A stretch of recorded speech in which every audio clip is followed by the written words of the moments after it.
And then Golbez and Fusoya are getting ready to fight Zemus. And Golbez says to Fusoya, "Can we pretend that airplanes are like shooting stars?" How does the song go? Can we pretend that airplanes in the night are like shooting stars? I could really use a wish right now. Wish That's right it. now. Wish right now. This is your #1 More to Twy podcast, the Every F and FF podcast. I am Curtis. I'm Karl. I am Alex. And We're about to mosey. We're about to mosey. We are about to mosey. We pretty much already moseyed, I feel like, right? I forget when Cloud says that. I feel like there's still more dungeon. He says it when you're getting ready to do the little Split step up, right? down on the little... Oh, yeah. Is it right before the final fight? I guess this is the It's mosey. right before you fight Genova, yeah. Okay. Well, I retract my statement then. Yeah. This is pretty Final This is Descent-ish. we are in mosey mode for sure. Mosey mode. We've gone full mosey on this one. We've broken the mosey barrier. The mosey threshold, if you will. Indeed. So we talked about pretty much every single floor all the way down to the last one, right? Yeah, we were like, there should be a save point here. We looked at some ugly NFTs. That's right. That's right. We didn't pee in any fans' mouths, but we... Yet. Dude, live shows rule. This is what COVID has taken from you. Now that when you put it that way, I'm just thinking about all those memes where it's like, yo, bro, I miss live music so much. Then it's like live shows and it was just like a shit post of like a shitty basement or something. But it's literally like that woman pissing in that man's face with way more piss than any one person should have. So much piss. Wizaga. Wizaga. But more power to her, honestly. So I know that we were talking about this a little bit last time, Karl, but it would be advisable, I think, to have your Rosa leveled up significantly before you come fight Zeromus. Yes, it would, because I did not have that as the case. And well, who's Zeromus? We have not met a Zeromus. Oh yeah, yet. true. Zemus. Insert final boss name. But yeah, I was trying to beat this boss last week when I was doing my homework, and I didn't have any Phoenix Downs, and I forgot that there was the Hummingway cave and stuff, so I had to do quite a bit of like leaving and coming back just to fight this guy, which yeah, he's tough. I mean, we'll get there when we get there, but yeah, if you haven't yet, you should probably level up. I will say a good strat for leveling up that I used was when you get an encounter in like the next area, you can get a gold dragon and a silver dragon. That's the one that you're going to want to go for. I think they give you like, if you have a full party of 5, a full Melrose Place, as it were. You can just use Tornado or whatever it's called in whatever version of the game. I can't keep track anymore. You can use Tornado on them and then just one-shot them. So you get like pretty much free experience, some free real estate.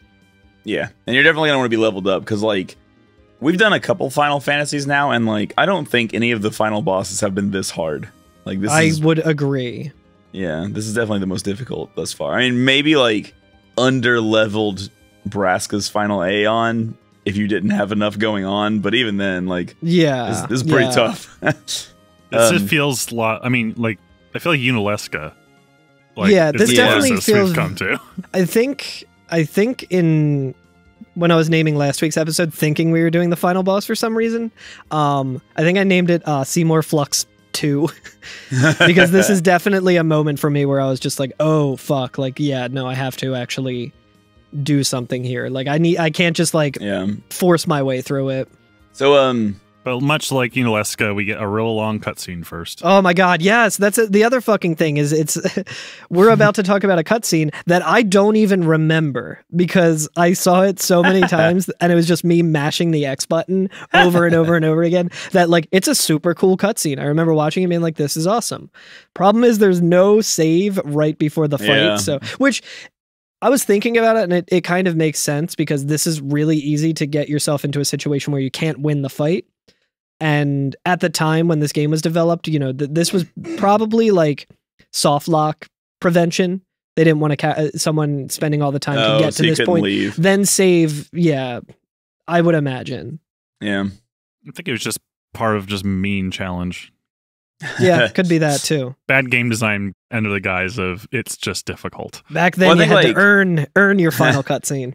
I think nowadays there's and like this is gonna be a little bit of armchair game dev stuff, right? But I think that like if I was designing a game nowadays and I made this incredibly cinematic ending to a game, I would want the player to win so that it doesn't take away from the momentum. Do you know what I mean? Yeah, the pacing and like, of it. Mm-hmm. I think that's probably why final bosses and especially JRPGs are usually considerably easier nowadays, because like you build up that energy and that, you know, momentum, and you want to like see it through to the end, and it makes you feel really good at the end of the game, and it makes the end seem that much more impressive. So I get why they're a little bit easier now, but like back in the day, man, they would fucking shit made on you fucking earn the which I get. Like I definitely am of the mindset that you should have a difficult final boss.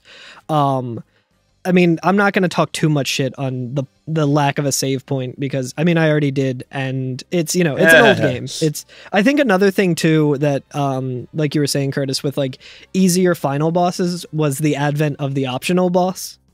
Or like the super bosses, like, which would come in the next game. Well, I guess Bahamut, but he's not really a super boss. Actually, honestly, this game in certain versions of it, like right after we beat this boss, the lunar ruins open, and you can fight like another optional super boss, I think. But I like dipped my toe into that and kind of got into another situation where I walked in. I don't know how much you did with that, Alex, or if you want to talk about it at all. But I went in and I was like, again, to get there, you have to like park on the moon, walk a couple things, go through a couple of caves, get your way there. So I was already like kind of annoyed after doing all of this end game boss grinding stuff just to beat it. And then I walk into the lunar ruins like by accident, because I was like, oh, I should save before I go in, but I had already gone in, and there's no way out. Like you can't teleport really? Out. Like there is you can get out. Like you have to go so many screens in, and then like you find your way out and stuff. But like I got through it, and I got to a point where it's like there's an inscription of a monk on this door, and I was like, so I fucking need Yang, and I don't have him. Is that really how it works? Yeah. Fantastic. I think I didn't do any research on it, as I'm one to do, just because I was like, fuck that. I don't feel like doing this. Like maybe I'll go back to it eventually. But I was kind of like, I've had my time with Final Fantasy IV. I really enjoyed it. I'm going to step away from it from now. I don't need to beat the optional super boss and level grind by using Tornado a million times. And as far as I'm concerned, having playing the SNES version, there is no extra dungeon. Exactly. So maybe it's really cool. Maybe I'm missing out, but I also am having flashbacks to the Game Boy version of Final Fantasy I with the optional dungeons where I'm like, I'm good. So we get to this final floor, and we see that the final battle is already taking place, right? Like it's already once again from the beginning to the very, very end of the game. The party is late. We're one step behind. Yeah, Cecil cannot be on time for anything, all the way up to the final boss. So at least the man consistent. Your uncle and your brother are there. Your uncle and your brother are there. Yeah, they're fighting your cousin probably somehow. Somehow, I'm sure. I know he's just some dude, but he's a family friend, I guess. A family rival. But they're fighting Zemus. And when we arrive, we're like taken into a battle scene, right? Like it actually it's really cool. Begins. I want to talk about this too. Because there's been several times where we have been in a battle against Golbez. At least two, I think, right? And he's been very tall. He's so fucking big. And then in this one, he's just like shorter than Fusoya. He's like Wario. Yeah. It's like, especially like with Wario's first appearance where he's like gigantic and then he just becomes like bigger than Mario. I mean, so it's very wide. My question about that is, does that imply that every boss isn't as large and like grandiose as they seem, but they just take up more of the screen real estate because of, you know, the ambiance around it? Or it's not So the battle screen is not done in Euclidean space. Right? Oh, okay. It's a hyperbolic geometry kind of thing. So like as you go from one side to the other, like time and space distorts. So that's where you can go. Cecil is just nearsighted or something. I don't know. That's where you can go to learn the fusion dance because you only have a couple of days before Majin Buu destroys the world or whatever. That's right. But that's right. The hyperbolic geometry. You want to talk about Zemus as well? He's cool looking. He's got some fucking style. He looks like that shark VTuber. The cute anime girl shark VTuber? Yeah. Or not Nomura, Amano. Yeah, isn't he wearing the little shark Kigurumi? Oh, okay. I see it now. I see what you're saying. Yeah, you were talking about Gura. Yeah. Dude, he looks pretty snug. I didn't notice that. I guess I kind of thought of it more as like an inverse of the white mage sort of thing. But no, you're absolutely right. I like that his body just kind of like becomes his cloak. Oh yeah, he's like got some fucking style. If this were the Calling All Creeps podcast, I would definitely have rated him as like the best fit of the episode. He's got a real like a Nosferatu kind of thing going on. He's very vampire-ish, I think. He looks like fucking Maynard James Keenan at like at Woodstock '99 or whatever. Like I mean, very on brand with like Rubicante, who is also very kind of like a Tool album cover fashion. Yeah. This is like Rubicante with a little more shame. Famously, Amano does love Tool. Is that confirmed? No, I'm just fucking making it up. Who doesn't love Tool? Come on, they got little riffs that are like boo boo boo boo. He's like he's got a very like pale blue skin, like a corpse kind of thing going on. I guess he's kind of like a evil Martian Manhunter a little bit too. Oh yeah, you know? An evil Dr. Manhattan. An evil Dr. Manhattan with a cloak. Oh, there's a chibi version of it on I guess the Pick Logica Final Fantasy. I'm not really sure what that is, but oh my god, is that cute? It's very cute. Oh, and around him is like the malice, like Zemus's malice or whatever it is. Also, yeah, I guess what a fucking dorky name. No wonder this dude like is so like hateful. Everyone probably just made fun of his dork ass name. Zemus, more like Pemus. Yeah, like got him. Easy to dunk on that shit. Easy to dunk on. Although Zemus is the Lunarian version of Melvin. Fusoya and Golbez do try to dunk on him with thousands of tiny meteors, though. Yeah, I will say and they kick the fucking shit out of this guy. They have a couple of spells that they cast back and forth. It depends on what you mean by kick the shit out of. They kick the shit out of him. His shit is everywhere by the end of this fight. Thoroughly kicked in. Okay, yeah, fair enough. Okay, fair enough. I know what you're saying, Curtis. Zemus has some extra shit going on. But they hit him with the twin meteor, which I've never heard of. Oh, they hit him with twin meteor. Double meteor. Fuck him right up. I was wondering about that too. Is that something you think Palom and Porum yeah, would be able to do? They can do a different one. I can't remember the name of the one that they do, but it's slightly different. But I did think about that though. But they basically do that. They basically use twin, right? And they cast double Meteo all the way across the sky. It is funny, like half a game ago, Meteor was like such a big deal that would just like kill whoever used it, right? Or unless it was just because Tella was weak.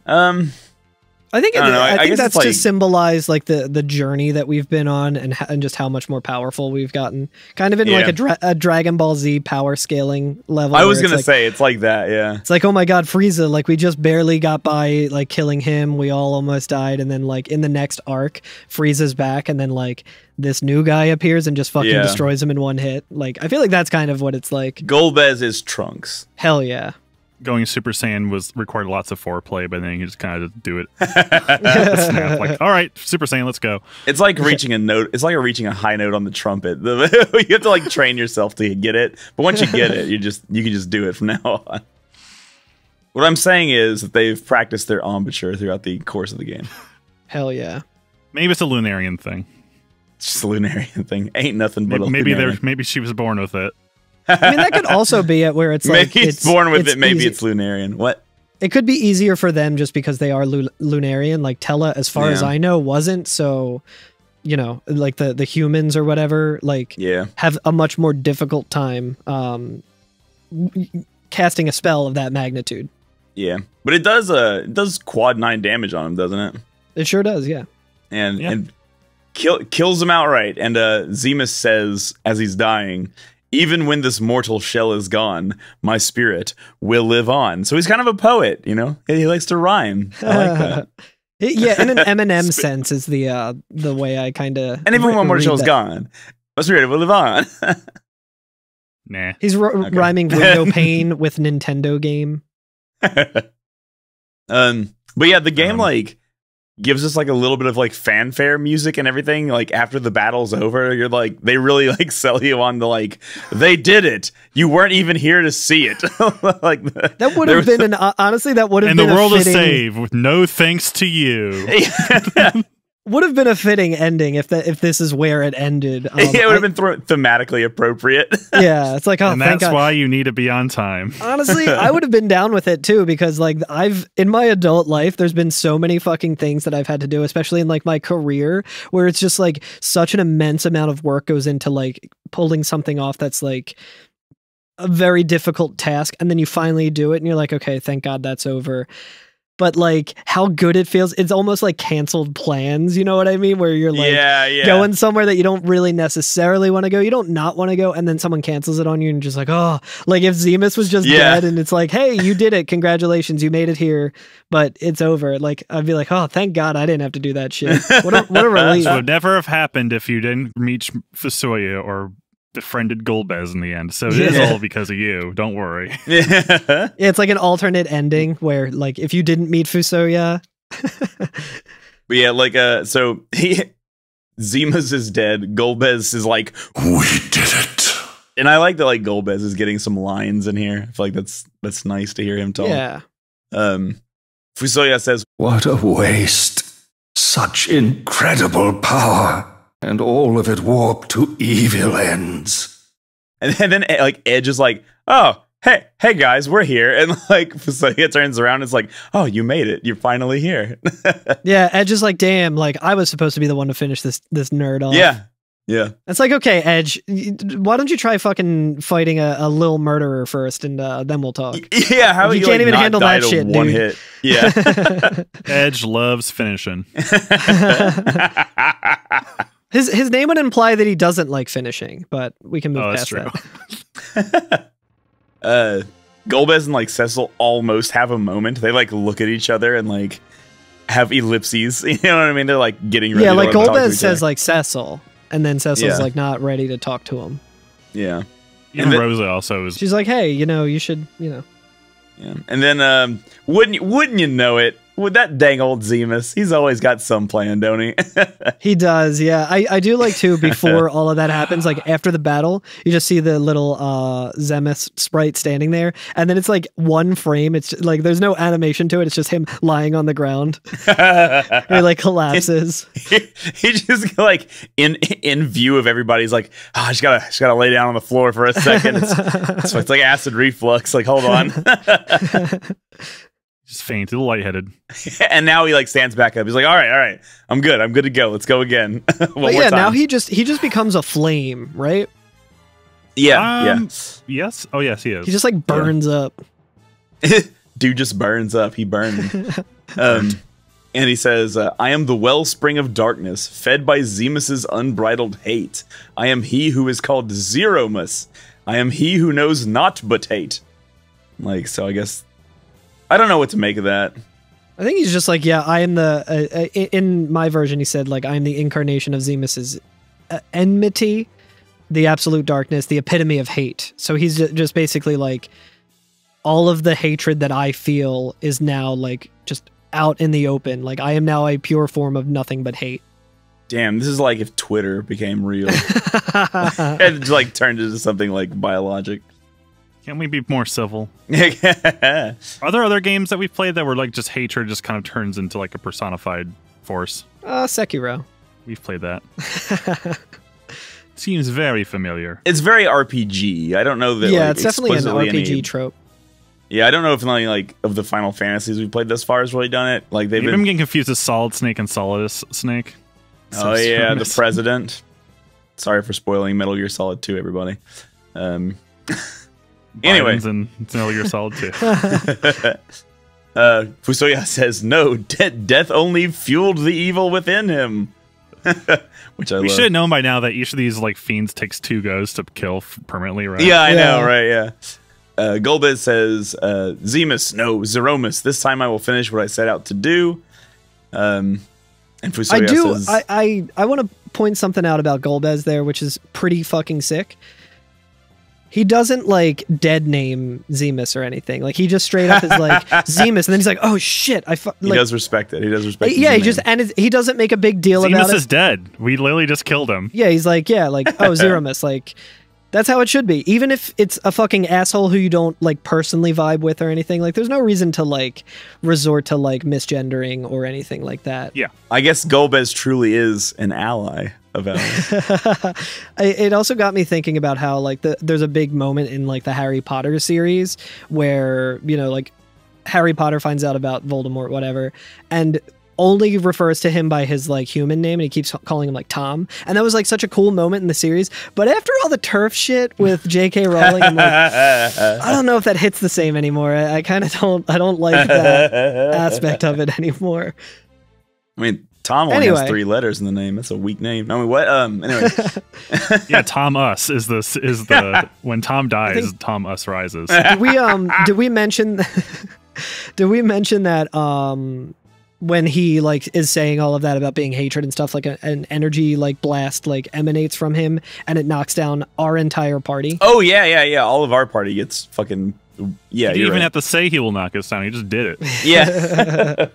That was Garland's problem, right? Is that he announced what he was going to do before he did it. That's why he lost. Yeah. Zeromus just knocks us down and doesn't talk about it. Doesn't make a big fuss out of it. But yeah, then it kicks into a battle. Yeah, and it only leaves Fusoya and Golbez able to fight against him at the moment. Yeah. So they jump in together and they go at another fight. But this time they're unable to hit him. Yeah, so in my version of it, they both just used meteor, and both of the attacks land, but it heals Zeromus. So it just does quad 9 of healing to him, and it's like, well, it's so funny too, because I think Golbez does it first, and then Fusoya does it, and I was like, yo, I can relate to that, where like you accidentally do something in this game because you had something queued up that you didn't mean to. Yeah. Like, fuck. Like that was Fusoya is just like, oh shit, that healed him. Oh shit, I'm already committed. I'm casting this. Whoops. Yeah, I've already started casting it. Well, also I think Zeromus changes, right? He doesn't. Yeah, look he's like got a different form. What is this form? What do we? I will tell you exactly what this form is. Okay. So I think it was in Generation 4 of Pokemon, they introduced a new version of Tangela that was called Tangrowth. This is going to be the next generation of Pokemon is going to have the evolved form of Tangrowth, and it's going to be Zeromus. Because he literally just straight up looks like an even meaner Tangela. Same he colors. He looks like a and mean Tangela. Tangela with Hojo's face, basically. At least in the 2D versions. He looks a little different in the 3D. Is there a mono art of this, I wonder? I feel like there's got to be, right? Yeah, it's another wave. Okay. If you look at the 2D one. Isn't this what Tella looked like? Yeah, Tella, or no, Fusoya also Fusoya looks like a wave. this, So that's right. Oh, so like, yeah, that makes sense if they're like from the same, this is what Fusoya is supposed to also look like. It's weird that he drew them like, because they are supposed to be both from the moon. I guess that kind of makes sense. Like, Fusoya, like when Fusoya's KO'd, he kind of like, we talked about in multiple versions, he kind of like just sinks down and becomes like little tendrils of beard or whatever. And like, you'd almost imagine it's implied that he has no actual like physical body. He just has a little head that's being held like by an empty cloak. Yeah. It's so really like goofy. The like tangly tendrils that Zeromus had could kind of be like his little beard tendrils or whatever. But it looks like some of them are like ripping apart and blood is shooting out of it. Do you see that? Yeah, it looks more tendrily in my version. Yeah. But in the 2D version, yeah, it definitely looks like it's like hair and sometimes like arteries or like veins instead of hair as well. Yeah. Kind of, I think, foreshadowing his like next form. Yeah. Yeah, it is like just gross spaghetti. In the Super Nintendo version of it, it definitely looks like there's little like wispy. If we're looking at the like the updated graphics one on like the PlayStation version, it's just like thinner, like more fine versions of the hair. But in the SNES one, it definitely looks like just like blood splatters, which is pretty sick. Yeah, it's real brutal. Entrails as well as hair. Yeah. combined. Either way. Either way, he gets healed by Meteor, and they can do nothing about it. And Fusoya tells Golbez to use the crystal. And they don't say which crystal he has, right? It's just a crystal. It's just a generic run-of-the-mill crystal, probably. Because we know the 8 Lunarian ones are upstairs, several floors. Yeah, and the 8 earthen ones are on the Earth. Yeah, wait, where are those? I think they're in the Tower of Babel. There's so many goddamn fucking crystals in this game. I know. This game is too many. Too many crystals in this. You know, that's our review of FF4. It's too damn many crystals. Yeah, it's the IGN thing, like 7.2, too many crystals. But yeah, so Golbez uses the crystal TM, and it does nothing, right? It increases Zeromus's power instead of actually like working on him. And Zeromus says, "You tread the path of darkness. That crystal will shed no light for you. Your hands will only stain it darker still. Now die." But yeah, so Golbez can't use the crystal because he is, I guess, the equivalent of a Dark Knight. Yeah, no. So yeah. I think he's like explicitly supposed to be a Dark Knight. Yeah, he's too tainted by all. He's Darth Vadered. Yeah, he's Darth Vadering himself. Pretty much just like everything that this game has been leading up to in terms of Cecil's arc is just like, oh, this is why everyone was like, you cannot, with the power of darkness or the power of hatred or whatever, you cannot win. Like, this is why we had to spare the one boss or whatever. Right, yeah. So, because Golbez's heart is not pure or whatever, he can't use the crystal, Zeromus uses a magic attack on Golbez and Fusoya. Quad nines them both, so they're out. It's Meteor, now. Isn't it? It's the animation for Meteor, but I don't think it says Meteor. True. It's actually the other way around, I think, in the 3D version where it just says Meteor but doesn't show it. Okay. No, it does show it. Either way, it does say Meteor and then does the animation, and then they die. There's infinite possibilities to anything that can happen in this game, and that's why everything we've ever said about it is true in one or more of the versions. It's true in at least one. All realities exist simultaneously. But yeah, so now like our party is down, and Golbez and Fusoya are down, and it looks like Zeromus is just completely unchecked now, right? Like game over. He says, "No suffering, no death," as in like KNOW, not like he's planning on like alleviating suffering. But anyway, he says, "No suffering, no death. My hate will not be staunched until it has consumed all else. You shall be next. Come, pass into the darkness I have wrought." And like, that's it, right? And the screen like fades out on us for a moment. It's all over. It's all ogre. That's it. Yep. Everything we did was pointless. Again, we were just too fucking dumb the entire time. Too dumb, too late. It's all Majora's Mask. This was only the first day. But then we get like a little like, meanwhile, at the Fortress of Evil or whatever, at the Justice League headquarters. We're at the prayer tower again. The scene comes up on the prayer tower. And Palamporum and the Elder are there. Actually, everybody's there, aren't they? Yeah. Literally all our homies. Yeah, all of our homies. Except for Tella. Yang, Edward, Sid, they're all there. The king of the Dwarven castle's there. Tella's there as a zombie or a skeleton. Feasting on brains. The Elder says it's time for them to pray for the entire world. We must see that all prayers made here reach Cecil and his friends on the moon. And then each of the, our characters say some like generic version of like, "This is your chance. Now is the time." Or whatever Auron says in the FF10. Now is your chance. I like that some of Sid's crewmen are also there. That's true. I wouldn't want to miss that fucking party, even though it's a bunch of praying. Like, get to look up at the moon and see the shit that's going on. They're gonna break out the Eucharist. We did it. Took to the last episode, but we got it. All 4 seasons.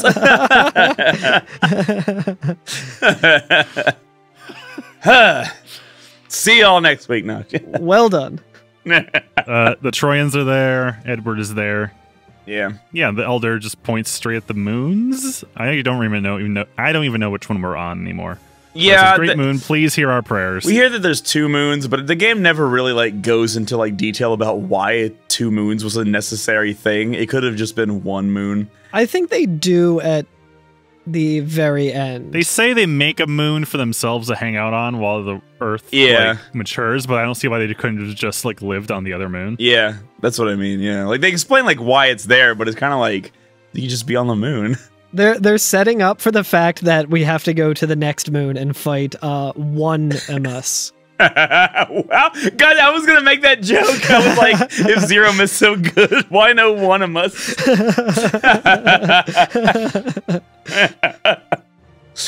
Fuck. So I'm guessing, is it? Do we know which one was turning red of the moons? Was it the bigger one? I don't Or know. was the smaller one red? I assume it's the feel one that like we're on because, like, Yeah, you know. I think it's the one that we're on, but also it doesn't matter. maybe it's The 2 moon thing. I'm always assuming the smaller one is the one that was made by the Lunarians because it's so small.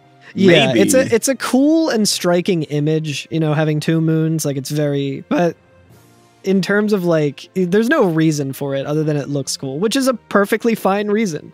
maybe it's turning red, right?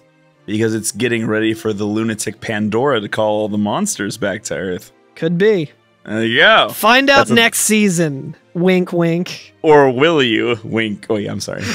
Yeah, Eyes that was a better emoji. joke. I The should red just- moon is the smaller of the 2 moons, says the Wikipedia. Well, you heard it here first. All right. The normal size moon is just the moon, and we are, I'm assuming, on the new moon. So they're all praying for us, right? So they're playing to one of the moons. Hopefully it's the correct one at this point. It's literally just a fucking coin flip. Luckily for us, they're praying to the right one. You know which one we're talking to. You know what you did. Luckily they went to the fandom first and knew prior to Yeah. recording. So back on the moon, Golbez is still alive. He's injured, but he's alive, and he's at least able to crawl over to Cecil and say, "Brother," and then give him the crystal, right? Because he knows that he's a paladin now, and he has like the pure heart, so he'll be able to use the crystal. And he says, "Cecil, it must be you." He's also a pal. So yeah, Just because you're a pal doesn't mean you're done. So Cecil stands up, says, "Zemus, this is the end for you, not us." And you begin the final battle with Zemus, with only Cecil alive. Yeah, and, I like- was like, damn, this is cool. Only Cecil alive with 1 HP. And I was like, 1 this is HP. fucking... I was like, it might be just a gimmick fight where you just like, you know, very much like the final fight between Cloud and Sephiroth. And I was like, this is fucking cool. And then Yeah, I was it's like, gonna be really oh good shit. no, it is not going to be that easy at all. But can we say that the fucking background is incredible during this fight? Yeah, it's really Holy good. shit! We're in like a miasma of just swirly doom. It's very. I mean, this whole fight does remind me of Final Fantasy VII. Like when the music changes, it does, and like the fact that we're fighting a giant fucking face is kind of Yeah. very much like the first Sephiroth form we fought, right? So I don't know what the 3D version background looks like, Alex, when you played it. But let me say that the 2D one is shooting by very quickly. Yeah. There is some fucking speed demon feel to this fucking thing. It's cool as hell. There's like multiple levels of parallax scrolling in the background and shit. It's Love fucking cool. You love to see the parallax scroll. Love that. Love that. The whole boss battle, it's got it. I'm relaxed of it. Relaxed of it. But yeah. Oh yeah, this is way cooler than the 2D version. Right, it's so cool. But like we were saying, Cecil's the only one still up. And a series of like seeing fucking force ghosts or whatever, right? Like images and visions of our friends on the earth who are currently praying kind of pop into view, right? Cecil, use the crystal, Cecil. It's kind of like, it reminds me of like the fucking DBZ Spirit Bomber or something like that, where they're all like, here, take our power, because after each... Through the power of friendship. Yeah, because after each successive like prayer, either Cecil regains all of his HP or one of your party members is revived with full HP, right? Yeah. Or like partial HP. For me, it was like Really? everyone kind of got a little like half here and there. It took Yeah, 2 turns I think- for Okay. everyone to get to full. Yeah, which is I think it's cool. Like everyone's get a little bit back up. Yeah. Yeah. So first, for Palom and Porum, you see them floating there, kind of as ghosts, and yeah, like here's our power. We're praying for you, and then like I think Cecil's back to like 50% health now. Yeah. No, actually, they bring back your whole party, so they're all at half. Yeah, I think I think the way it don't works ask me in the mine- order of it. The point is, by the end So, of it, I probably would have had a better idea had I not had to mash through this cutscene so many times. But it's basically like they come in pairs of 2 of everyone that you've met and who's praying for you, and they give you some words of encouragement that are really, really nice. And Believe in me that believes in you. yeah, it'll heal up part of your team. Like it'll do like 2 people at a time or like 1 person at a time to full health. I forget how it goes, but eventually after they're all done, the entire party is ready to go. The music is very nice. It's very beautiful. It doesn't feel like a battle at all. And they're all basically just like, Cecil, use the crystal. Is it like the main theme? Is it like the da da da da da? I want to say yes. I can't quite remember. It's one of those beautiful ones, though. It's when we get the scroll of like the scroll when thing. we leave this for the first time. It's like very heroic. Yeah. Palamporum first show up. They revive the rest of your party for 10% health. Oh, okay. Then Edward and Tella is like, trust in yourselves, have courage. One of them is alive. One of them is notably not. Yeah, Tell It is kind of transparent. And then we see Yang and Sid. Maintain your focus. Come back to us, you hear? Says Sid, of course. But then, we also see Fusuya and Golbez, and Fusuya says, Moon, shine your light upon them. Golbez says, my brother, use the hallowed light within you. Allow it to fill the crystal. And then Zemus show your true face. Their powers imbue Cecil with holy light. Oh wait, that's like the narration. Yeah. It's kind of hard to tell which is someone talking, which is the game talking to you. But then we're actually like allowed to begin the battle, and it begins on Cecil's turn, right? And you know what? They probably would have been due diligence of me to like try to just dick around on this fight and see what happens, but I did not fuck around and find out because I didn't do any like attacking to see what happens. Yeah, that's what I mean. But I let my ATB get all the way up for everyone after like try number 3 on this and try to just like get everyone ready to do their things that they have to do in this battle. But I wonder if you like use it would probably be the same thing where like if you use magic it just heals him, but you might not take any damage. But either way, what you're supposed to do is now in Cecil's inventory is the crystal, right? And we use it on Zemus, and then Zemus makes some like gurgly noises and transforms into his spicy. Yeah, too spicy. You done gave me the spicy rock, Cecil. Why? And he gurgles, and he becomes the true face of Zemus, which is downright nasty. It looks like a Chrono looks like Trigger. a Metroid character. Or a Metroid, yeah. Like a giant, like kaiju-sized Chozo, just completely like zombified or something like that. It's gross. Yeah. Somebody pointed out while I was playing that Zemus got a big wang sticking out front, and Zemus got a big wang sticking out front. Like in the Super Nintendo version, if you just look at the screen in the bottom, he just got like it. He just got a big old. I mean, I'm looking at his sprite right now. He just has a big old wang sticking out front. Doink. With a bunch of like blood shooting out of it. Oh yeah, that's 100% what that is. I was like, maybe it's just one interpretation of it. No, that's pretty much. You don't got no doink in the 3D version. That's for sure. That's censorship. Cowards. Bring. Give Zemus his dick. Give Zemus his doink back. He's also got some like. It's really hard to tell in the sprite, but he does have a human face. It's a very tiny human face. Yeah. In the 3D version, you're kind of viewing more from the front, and it looks like almost like kind of a pharaoh-inspired design, where like the whole like carapace and shell like is a kind of insectoid, kind of covers up his whole like main face. Yeah. And it's very cool. It's very much a Final Fantasy boss. Yeah, it's a Final Fantasy final boss. Like he's disgusting. Goopy. He's a goopy boy. And he is not playing around, friends. He is not fucking he does around. Not fuck around. He only finds out. Music changes, which is the music changes to one of the best final I'm boss actually musics. Using the Night of the Round version for the intro of this episode. Yes, because it's too heavy for the entire season. I was like, I need to like save this for something. Yeah, this final boss theme is so good. It has several parts to it, and it's very like angular in some ways. It's very. The bass is like do do do do do do do do yeah. do do do do do. It's good. It's a good final boss theme. It really I think it does a really good job of like putting you on edge. It's a very uncomfortable song.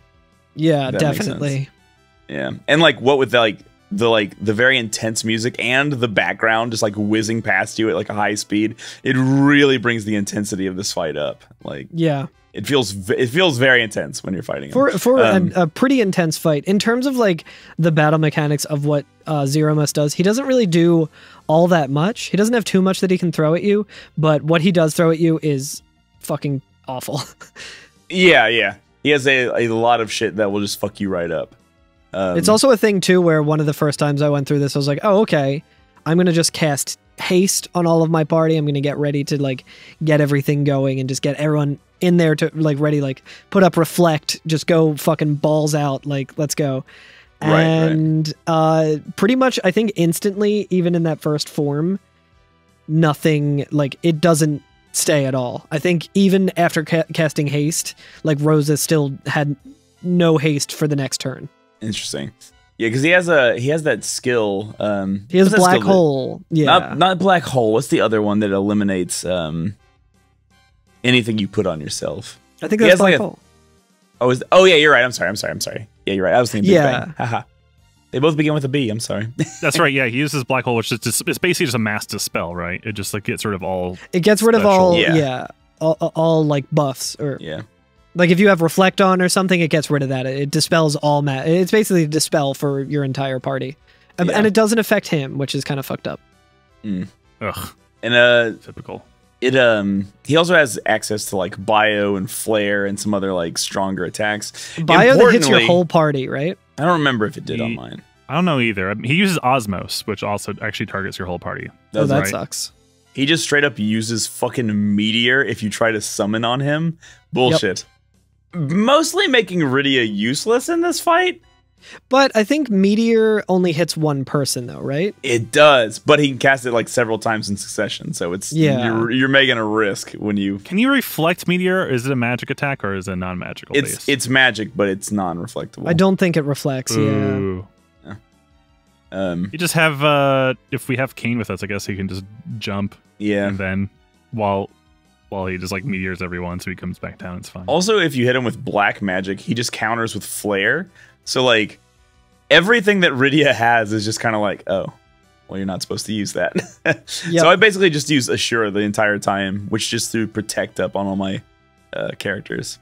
And then he would Black Hole, and then I would just throw it up again. That's such a good idea. Oh my god, that's such a good idea. That's way smarter than what I did. I was just like, well, Rydia is strong enough that she can pretty much handle any attack that comes her way. So I would just cast either Flare or Bahamut on him to just do a lot of damage, and then take the hit, and then have Rosa queued up to just use Curaja on the whole party. Or like I would have Cecil throw elixirs, because I'm like, well, I have 5 of these fucking things, and it's the last battle. I don't need them anymore. So, okay, before we start talking about phases here, Big Bang. Big Bang. Fucking Big Bang. Zemus loves this shit. He loves using Big Bang. It's his favorite shit. Is that a K-pop band? Yeah, he listens to the K-pop band, and it does like 4,000 damage to every character on the screen. Basically, the way I kind of think about this is you can beat Zeromus if Rosa can live through Big Bang. Yeah. If Rosa cannot live through Big Bang, you will not beat Zeromus. This is called the Big Bang Theory. Bazinga. I was waiting for it. But it is a very strong attack. Yeah, it hits your whole party, and it does a fuck ton of damage. Usually, it will knock out multiple members of your party. I was in a decent enough leveling up after doing the grind. I think This is also one that inflicts sap on your entire party. Oh my god. Yeah, what does sap do again? I think that's one of the things that's like, it's not explicitly... it's like poison. It's like by ones. Yeah. Oh, okay. Now, I wonder, I did have a lot of ribbons on at this point, because I got the 2 ribbons, and I got a lucky ribbon drop at one point, so I don't know if that affected me as much, but yeah, it's fucking rough. Like, this was like the first time I got there, and I was like, oh, let's see what's going on. Like, I got hit by Big Bang, and most of my party died, and Rosa died, and I was like, oh, okay, so what I have to do is I have to revive Rosa with a Phoenix down, and then I need to cast a Rise and, you know, just do that for a couple of turns to get everyone back up and then go at it. And then I was like, I don't have any fucking Phoenix down, so I can't do that, so I lose. Well, the thing that kept happening to me was like, I would be like, okay, let me get everybody up after Big Bang. And by the time I got everybody up, he used Big Bang again because he uses it all the fucking time. Like, it's not like remember when we fought Sephiroth, like he would use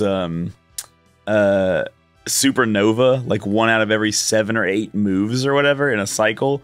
But like you could beat Sephiroth before he used it twice. You know what I mean? Right. Like Big Bang is like every other fucking move. Yeah, Constantly. I think there is a bit of a script with it where there is, and I do want to talk about it.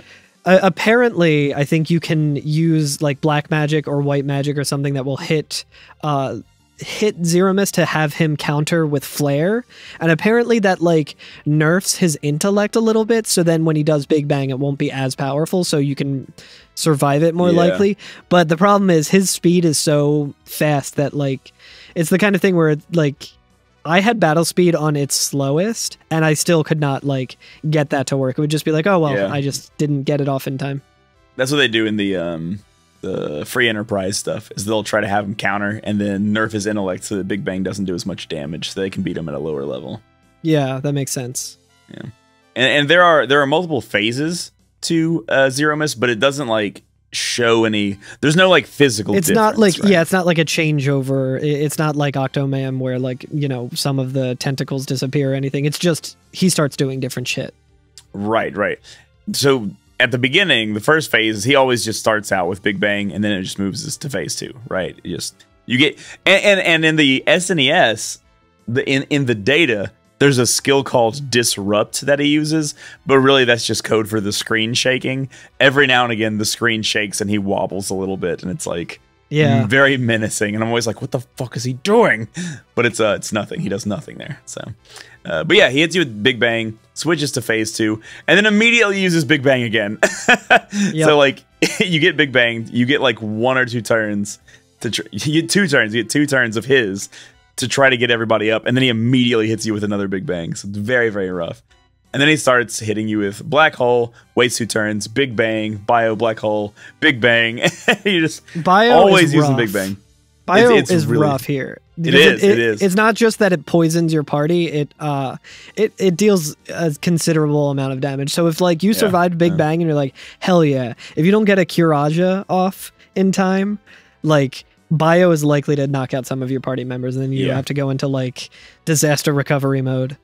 Yeah, I basically spent my entire fucking fight in disaster recovery mode. Like me too. I just left Edge dead at one point because I'm like, you're not doing anything. I left Kane and Edge dead. I left both of them dead. Kane was okay just because he could jump and avoid a lot of the attacks, but yeah, fair.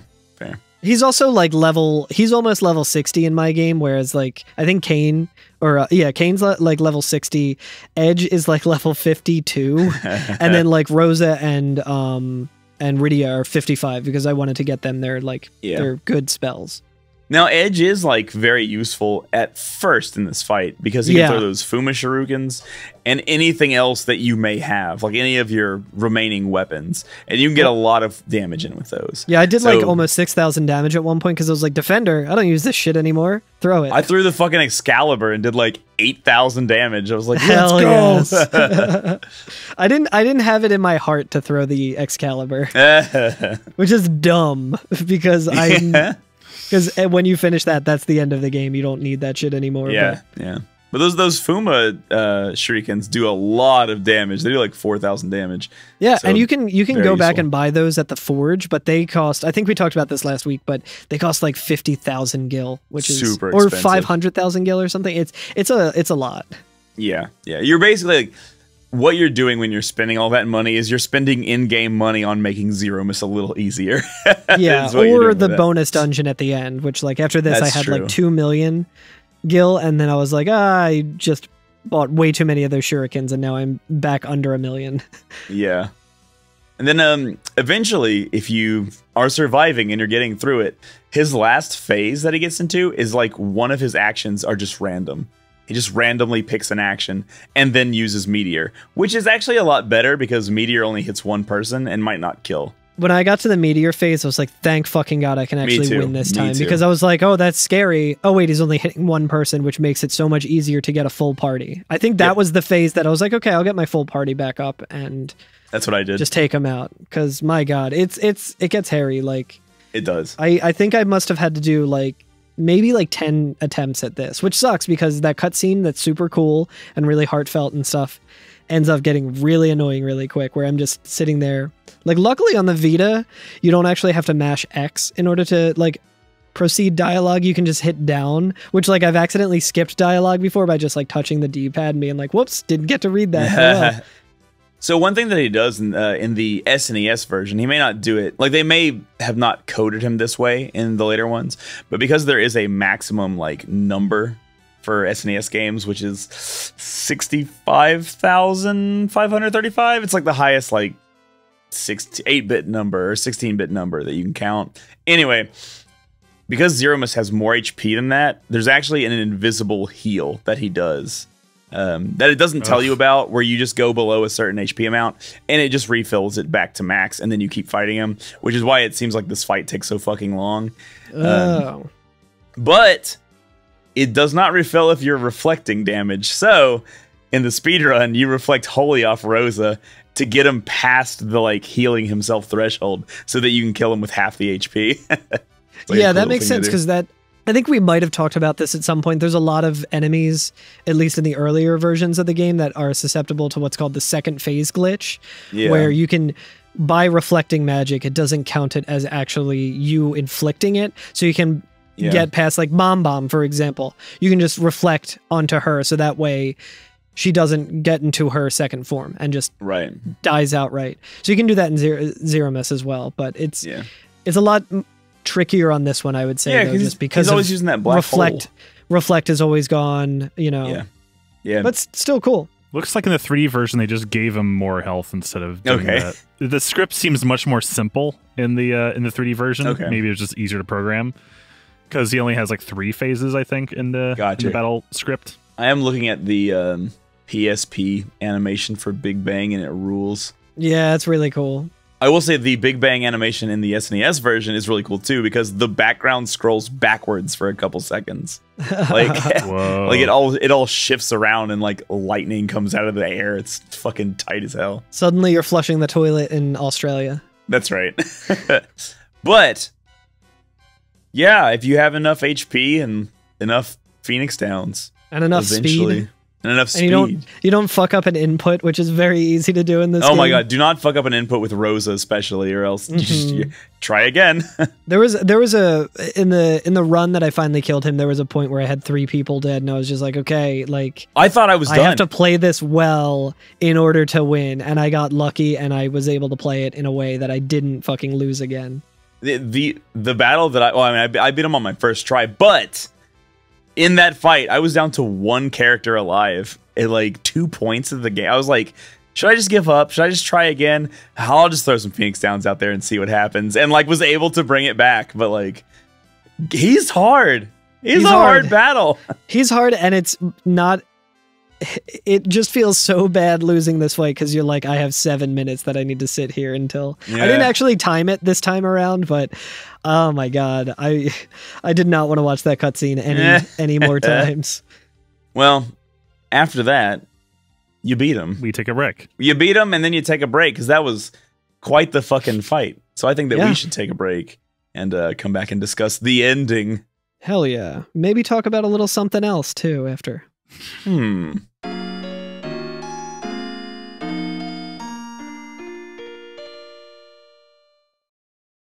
I want to think of something snappy and fun to say, but that fucking battle literally took a lot out of me.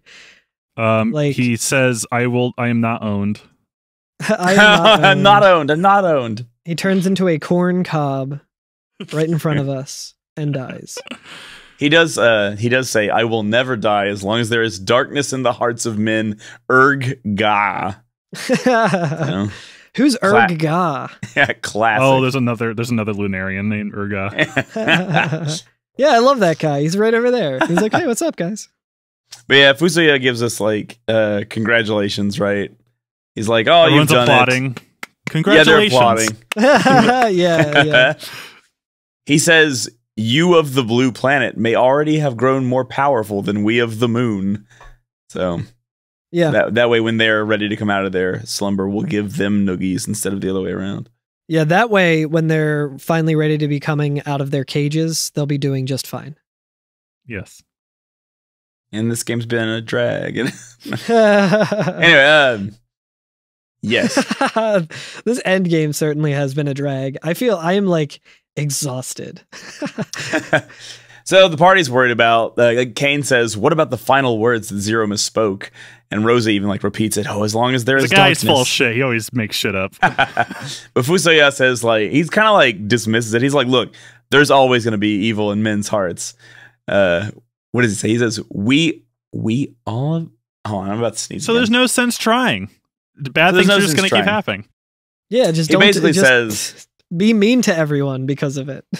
if y'all like themes, he basically just says the theme of the game outright. Like, basically, Fusoya looks at the camera and then says, "Everyone has a little darkness in them, just as they have a little light. Just like there's the underground and the overworld. Just like there's the moon and the surface. Just like there's the dark crystals and the light crystals. Just It's like there's the the crystals on the balance moon and of the the crystals on the force. earth." You remember Just that? like how there's Cecil and Golbez and they're brothers, and one is a Dark Knight and one is a Paladin. You remember all that thing that happened throughout the course of the game? You like themes? And It's like poetry. It's like poetry. It rhymes. Peanut butter and jelly. But he like Cats and literally, he dogs. actually says all of those things, and so like he literally just like spills the theme of the game, which is fine. Yeah, that's good. Edge says, I'm glad. "Well, now that you mention it, I did feel a bit aglow." He does. And like Rydia like is like, "You idiot." He was like he's like, "It's a surprise that you weren't the one that he chose to like use because you're such a fucking idiot." And I'm like, I love Rydia. Rydia's so good. He's like, "My rules. love of justice kept him at bay, no doubt." Shut up, Edge. You fucking piece of shit. So Fusoya like has gotten tired and he's like, "It's time for me to take a nap. I'm gonna go back to sleep with the rest of my people now." He literally fucking says, "I must go now. My home planet needs me." He asked the party what they're gonna do. Cecil says, "We will return." He just Dr. Manhattans. Yeah, he Dr. really Manhattans. does. I am tired of Earth. He's not even on Earth. We're on the moon. It's like, I'm going to the second moon. He asks the party what they want to do. The party says they're gonna go back to Earth. Chuck E. Cheese, baby. Yeah, because they have plans there and such. And Fusoya says, "You are lucky to have such friends. I look forward to the day we can meet again." And then Golbez asks to accompany Fusoya, going back to his slumber, right? And Golbez is like, "Look, I've done some really, really bad things on the Earth. It might not be cool for me to go back there right now. Also, I want to like meet all of Dad's friends." So that's kind of neat. Yeah, And like, it's you know, pretty nice. yeah, I kind of appreciate that. That's It's kind of the literally way the Star Wars thing again, where like they had to kill Darth Vader because there's like, we don't know how to write it in that, like, how do we get this genocidal guy to be a good guy now? Like, well, he redeems himself and then he dies, so we don't have to worry about like people having to like get used to like a war criminal just complex like, "Hey, I'm good feelings, now. yeah. Yeah, right, yeah. Sorry about all the war crimes. I'm clean now." Yeah, to go get tucked in. They go to get tucked in. And Fusoya tells him, he's like, "You know that this is going to be a very long sleep, right? Like, if you do this, you're not going to be able to just, like, go back to Earth at some point." Where are they going? Where do the Lunarians sleep? In the moon. I assume it's, like, in this area. Yeah, it's like in this moon. It's where they're already sleeping. Like they were. I would think. When we first found the crystals, it was like, oh, the Lunarians are all sleeping below, including Zemus, I think. Yeah. That's kind of how I took it. Fusoya was already awake, right? Yeah, Fusoya was Yeah. already awake. Okay. I'm just like, where are they going? They're just gonna go back to like the way we came? Is there like a secret entrance or whatever? Like at first I thought they were just gonna like cuddle in the Fusoya's room or whatever. Maybe there's another door that goes to like the motel or whatever. The B&B, the moon B&B they got. Yeah. The Lunarians all sleeping is very much like the classic like art for like Christmas time, where it's like a bunch of mice sleeping in a big bed together of varying Yeah. sizes. Yeah. Fusoya's like feet are sticking out the bottom of like the blankets. That's very cute. But yeah, so Golba's gonna go back. Fusoya tells him that it's gonna be a very long time. He's not gonna be able to go back if he does this. And like I said, Golbez is like, "I have to. I can't go back. I would like to do this." And he goes, "All right, you can come along." And Golbez turns back to Cecil and says, You called me brother. and Cecil won't say anything back to him, right? Cecil just says like ... because he still has like complex emotions over this. Yeah. And Golbez says, well, I suppose I can expect no more than that. All you've suffered until now has been because of me. And then Fusoya got like a bug in his butt to go right now. Like, he's like, no, we have to go slumber right now. Like, stop talking. Hey. I'm very sleepy. Dude, I can relate to that. When I'm fucking tired, I will just fall asleep. It's been thousands of years. I've been waiting so long to go to bed. I've been waiting so long to go to bed. Y'all need to wrap up your fucking brother shit immediately. I have already taken a NyQuil and it is becoming it is active. hitting. The shit's starting to It's hit. fucking hitting. Yo, this NyQuil ain't shit. He took it before the fight. He's like, yeah, by the time I'm done with this fight, I'll be kicking in. He just falls over mid-fight. But I do kind of like this scene because, like, you can tell that, like, Golbez is, like, snapped out of his hypnosis, right? He's no longer under control of Zemus. And he wants to, like, bridge the gap with Cecil, but, like, Cecil has actually had to, like, live through all the shit that Golbez did to him. Yeah, Cecil wasn't under anything. He just, like, existed while all of this was going on around him. And like, yeah, how could you forgive someone like that? Yeah, Even and knowing that, it would be tough. Golbez wants to make amends, but he knows, like, well, I know I really can't, but he's probably, like, deep down kind of hoping for, like, a normal life again. Yeah, and so, like, Cecil doesn't say anything to him, and, like, Golbez is like, all right, well, we can go ahead and go now. So he offers to leave with Fusoya. And, the bus is leaving. yeah, and all of Cecil's party is like, yo, Cecil, you really, like, this is your one chance. If you want to say anything like, to you Golbez, should probably like, do this, dude. Like, yeah, now is the time. And even Kane is like, are you sure about this? Letting him go right now? It's funny because, like, with Kane, I can't really tell if he means, like, letting him, like his brother walk away or, like, letting Golbez get away. Like, I didn't really know, like... Oh, yeah, it could be, because Kane is kind of that way. Like, yeah, everyone's like, should we let him... should he meet justice, or do you want to, like, connect with your family? Like, it's interesting, like, trying to figure out what angle everyone's coming from. Yeah. Because with Rosa, it feels like it's your only family. Like, you need to, like, do something. Yeah, Not let it go. And Cecil, like, eventually, like, kind of decides to do something, and he, like, walks up to Golbez, but he doesn't say anything. He, like, doesn't know what to say to him. He just, like, his sprite, like, stops in front of him, and then there's just a moment of nothing, right? And Golbez just says, farewell, and then Cecil says, farewell, my brother, and then that's the end of the scene. yeah, It's really good. it's really nice. It's really nice, because, like, that is kind of, like, the most that they can have. Like, with all the fucking, like, violence and terrible things that they've, like, experienced because of each other. Like, that's the best that they're gonna get, and I appreciate that. Yeah. It's the nice, end. It's a nice little end to it all. It's the second episode with Homer's brother in The Simpsons. Oh, yeah. Yeah. Homer, I got you the damn chair. Go Cecil, I got you the damn chair. We have another Star Wars-y moment where after Cecil says, farewell, my brother, Golbez's form transforms into his Theodore form. Does it? It doesn't. Yeah, make so sense. wow. you see kind of a more, like, adolescent, kind of grown-up Theodore. He actually looks like a Pokemon trainer because he has, like, the kind of weird, like, whisker marks that some characters have. Like Ash does in that one season for some reason. No, he looks more like a Naruto character. Like, he looks like Naruto. He has a headband and, like, those weird, like, whiskers scraped on his face. He has purple He just eyes. Naruto runs out of the room. I did not see that coming in the 3D version, that he just becomes Naruto. He becomes Hokage at the very end. Oh, I can see it. He is. Oh, yeah, he really does. He's just Naruto. That's great. Purple Naruto. He just becomes purple Naruto. Yeah. Damn, love that. And then, yeah, he just turns into a ghost. He just ghostifies, and that's the end of the scene, right? Yeah, fade to black.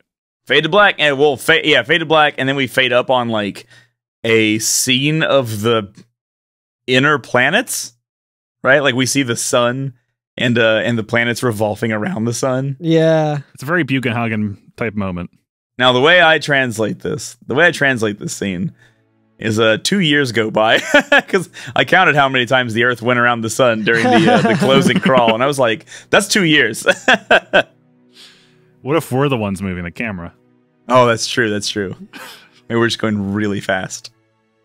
But there's a closing crawl, and it's a lot like the Mysidian legend, but I feel like it's a little bit different, right? Yeah, It's like it's. the I think second it half starts. of the legend. Yeah, it starts with just the legend, and then it goes and expounds. They wrote on it a new little more. verses. Yeah. Does anybody have those verses up? Yeah, it's one born of a dragon, bearing darkness and light, shall rise to the heavens over the still land. The moon's light eternal brings a promise to the planet with bounty and grace. After brief pause, the moon travels forth, seeking another in search of its radiance. Though of the same blood, lunar and terrestrial both, time's march alone keeps two far apart. That's good. Yeah, the 3 versions a little different, which there's some cool thing, like birth from womb of dragon's maw and born into the stars, by light and darkness cast aloft, our dream time, oaths resworn, which is the first legend we heard of. And then it says, moon is swathed in everlight, ne'er again to no eclipse, earth with hallowed bounty reconciled, yet fleeting is the reverie. When the moon from shadow has egressed, guided forth anew by light made manifest, two bound by ties of blood, by time and fate, then rest apart unto lunar light and Gaian breast. It's very flowery. It's very flowery. Yeah, it's hella flowery. I like they say Gaian instead of Earth. Yeah. In this one, too. Yeah, I guess that answers that question that we had. It's a version difference, yeah. But then after that, we get, like, kind of the where are they now scenes, right? The game goes over, like, where everybody has gone in the amount of time. Because it seems like it has been, like, a year or two, right? Mm-hmm. Yeah.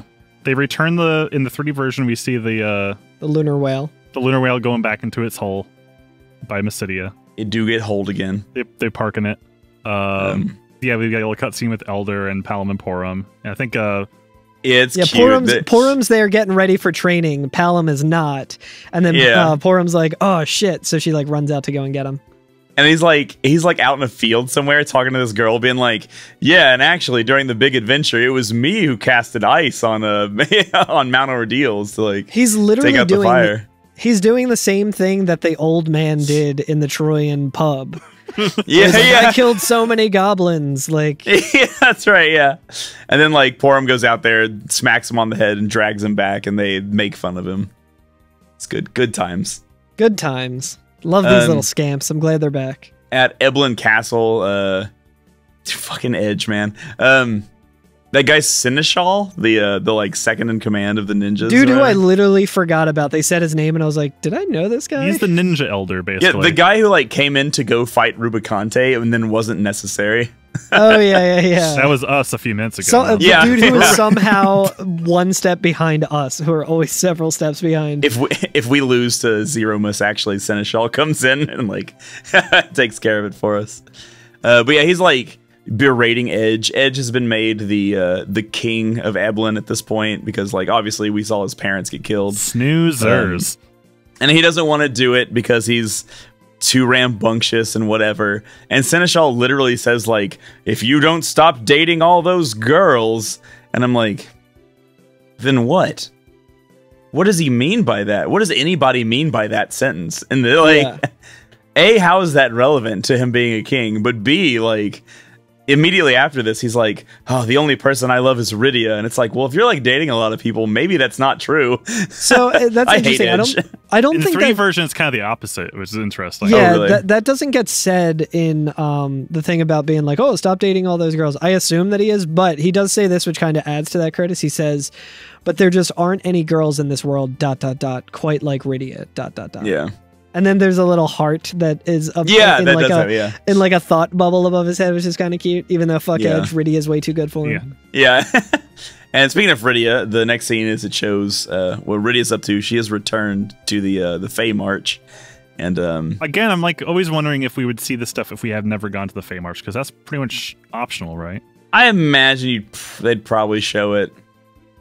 Yeah, I think they would show it, but I don't think they really had the technology to be like, oh, well, we're only going to show this if... Maybe it's just like a teaser for those who had not been there yet. Like, oh, there's like a location I can go to. It's like, oh, where's that?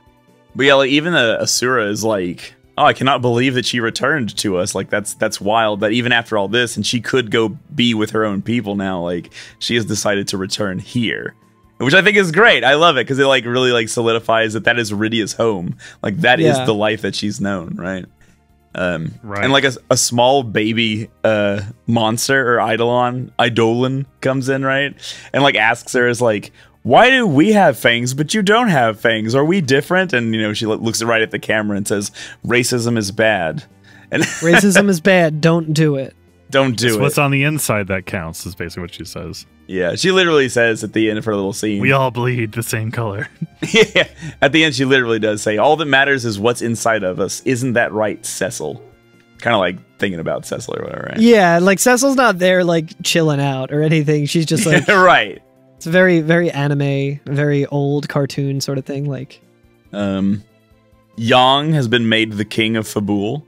hell yeah. Which, like, the old king is still alive. More importantly, so he's the king, but more importantly, his wife is now the queen, which fucking That's true. rules. Yeah. Yeah. She isn't. They don't dress any different. They're just still like the normal. No, sweats or- Yeah, hell yeah. If someone made me fucking king tomorrow, I would still be wearing my fucking sweatpants and like not giving a shit. I'm the sofa king.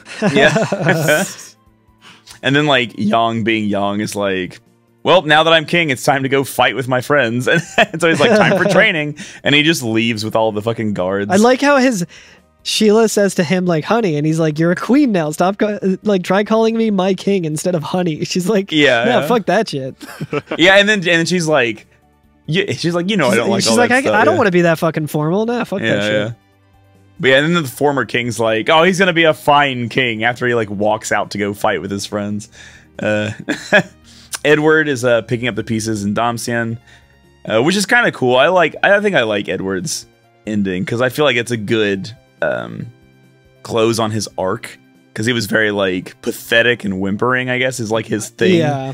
And then Kinda at the like end, taking responsibility or like acting. I mean, everyone's kind of forced into like kingdomhood or whatever in this epilogue, more or less. Like everyone's kind of just suddenly royalty, and like Edward is like the only guy who I've seen like is worthy of kind of behaving like royalty. He's kind of turned like, okay, I'm gonna like make the best of this. Like, it's time to rebuild.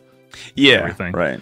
But I like this. You see him kind of coordinating in the Damsian courtroom, or maybe it's like the master hall, and just like kind of working out like through the rubble, and then a bunch of kids come up asking for a song. Yeah, asking him to sing the song about the paladin.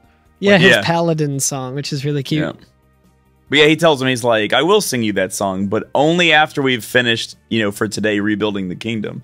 And so, like, I like seeing that, like, he's in charge of it, and he has, like, priorities now. You know what I mean? I like that about that. Yeah, he so starts like singing, and he's just he's like, there once was a man from Baran who did everything so damn wrong. I really want it to be like the end of Wild Wild West, where it's just him rapping the outro. Oh, and that's the outro, everything. yeah. Just raps everything. Nod your head. FF4, yippee-yo, yippee-yay. That's like every Will Smith movie, I feel like. He should have done that for like £7. Just like one of his really serious movies that's very sad. Then we're taken to the dwarf castle to see that. And they're like, they're rebuilding. And they do a thing that, like, I had to sit there and think about it for a second and be like, do I like this? Do I not like this? What does this mean? No, I do like this. I like this utopian vision of the future that FF4 is trying to give us. Because, as the king is like, yeah, we're going to rebuild this castle, one of the dwarves is like, sir, we don't have the material to rebuild the castle. And he goes, just dismantle all the tanks. There will never be another war again. And I was like, damn. To be able to say that. Yeah, it's a nice sentiment. I mean, after us like fucking saving the world, you better hope that no one wants to fuck with us. Like, after all we've been through together and fought like against the giants together and shit. Like, what? It was like you know how like we're playing a video game that, especially for like the version I'm playing, it's in 16-bit. There's a limited color palette, and I can take myself out of reality and believe that these are real characters and like real places. But as soon as the king was like, "There will never be war again," I was like, "I've lost. No, too far, too much. Yeah, I don't believe it anymore." My brain just immediately goes to The Simpsons, the Monkey Paw episode. That's what I thought too. They wish for world peace, and then Kang and Koda show up and easily take over. Wish we saved an A-bomb or two. Luckily, though, they'll be back with bigger boards. Yeah. I was gonna say like the forgeman, like the Kokol or whatever. Kokol invents a board with a nail in it. Takes down Zemus too. If I had that legendary adamantite, I could make a bigger board with a bigger nail. Well, there is another Zemus too in In the lunar ruins, yeah. Onemus. He basically looks like the Super Omega version, but he looks more. He looks fucking wild. I'm just looking at the sprite, but that's neither here or there. Does he look kind of like a weapon? Yeah, like from the later Final Fantasy games. He reminds me of like when we fought Omega in the Mega Ruins. Yeah, exactly. Zemus EG. But yeah, Luca is talking to King Giot and is saying that, he says his daughter, yeah.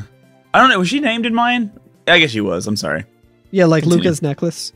Yeah. But yeah, they're talking about the Baron ceremony and how there's a coronation, because Luca's wondering how Cecil is. So Giot is like, oh yeah, we're invited to the coronation ceremony. I forgot to tell you, which I was like, hell yeah. Yeah, that's a cool way to like drop. Yeah, that's a cool way to drop that like Cecil will be the next king. Yeah, Cecil and Rosa.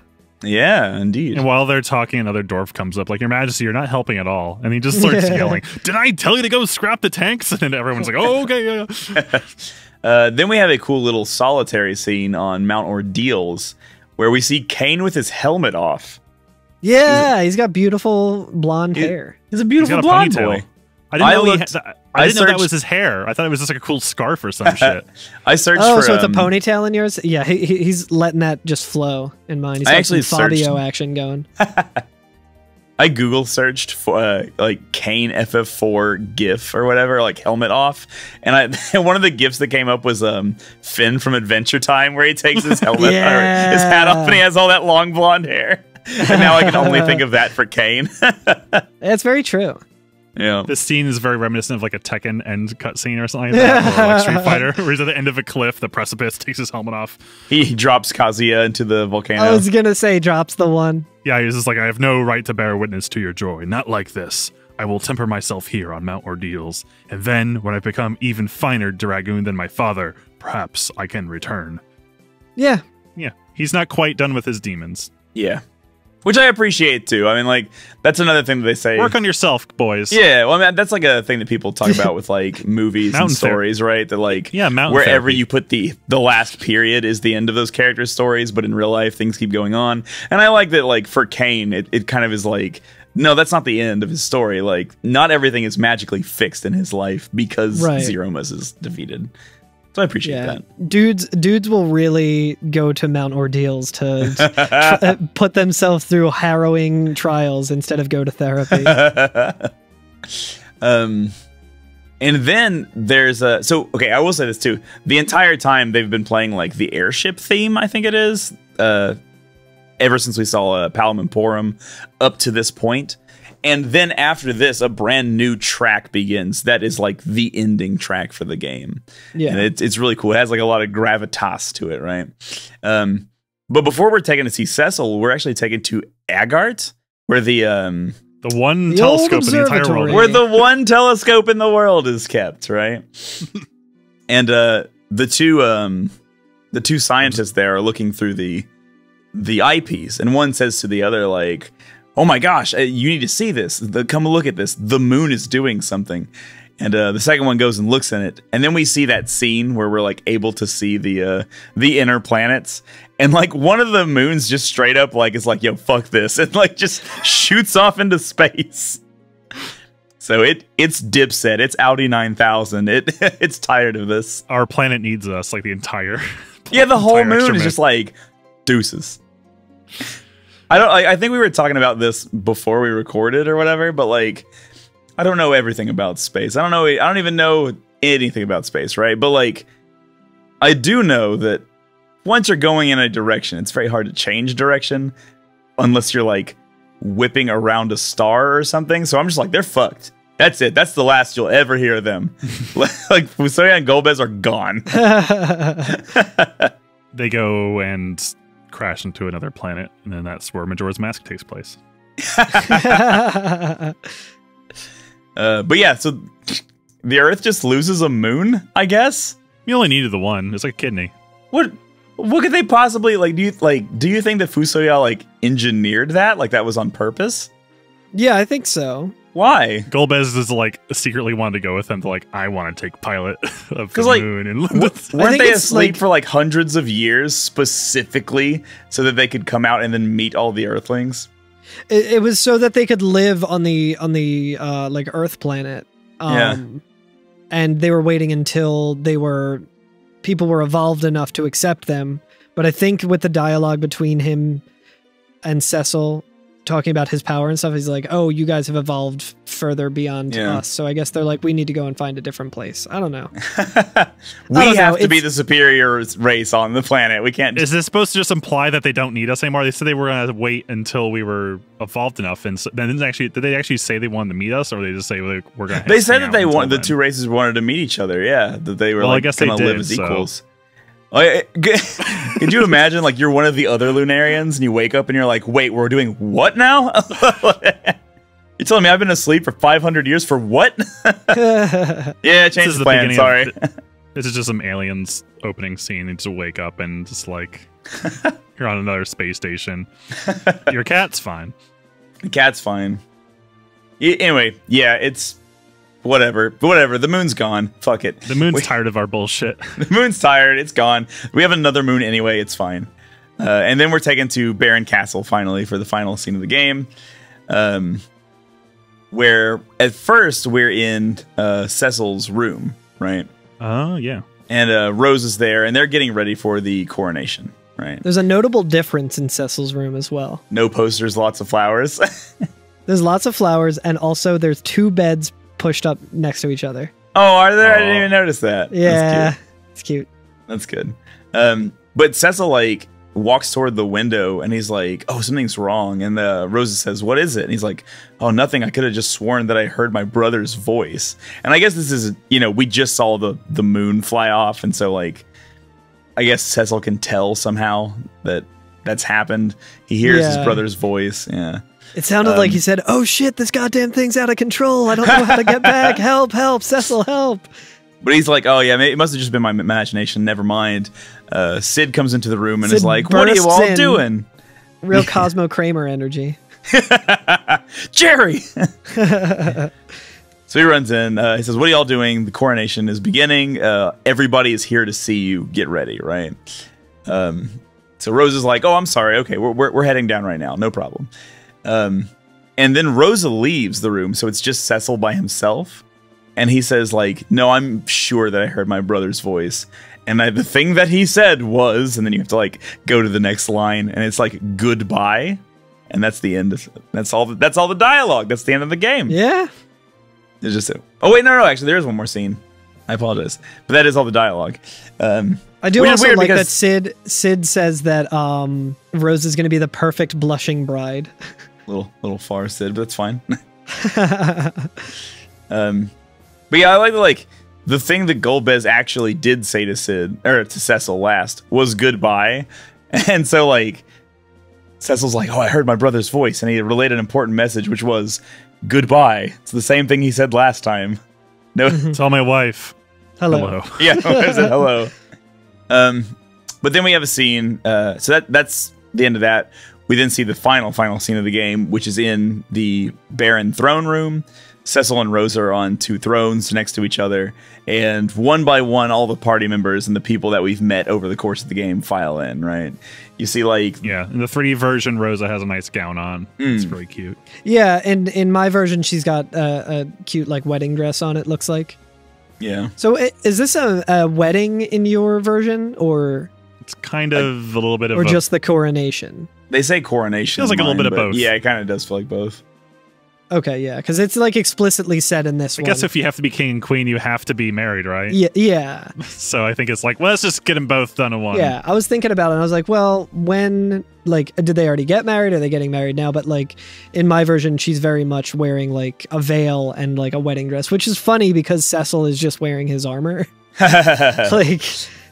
His palette armor, we should say. Yeah. It's also worth noting that the king is still alive, right? No, he's dead as shit. No, he's dead. He's Odin. He's super dead. He's a ghost. He's an Eidolon. He's Odin. When Palom and Porum run in, Porum jumps up on the throne. Yep, I love and that. Just sits there for a second, and then Palom runs up, smacks him on the head, and pulls him off. Yeah, I love that. It's very cute. It's like, this is all, in the 3D version, it's very cinematic, and just kind of different camera angles. We see Rydia and... just talking to each other and stuff. Importantly, in the SNES one, they don't talk to each other. Oh. Edge comes in first, and then when he sees Rydia come in, he faces the wall instead of the center like everybody else is. And then Rydia goes up to him, and then he won't turn around. And so she just like files to the back of the line. That's what happened in my version as well. One really cute detail that I didn't notice, I'm rewatching the cutscene now. I didn't notice it first, but when Palom is wait, which is which? Palom is the Palom's the boy.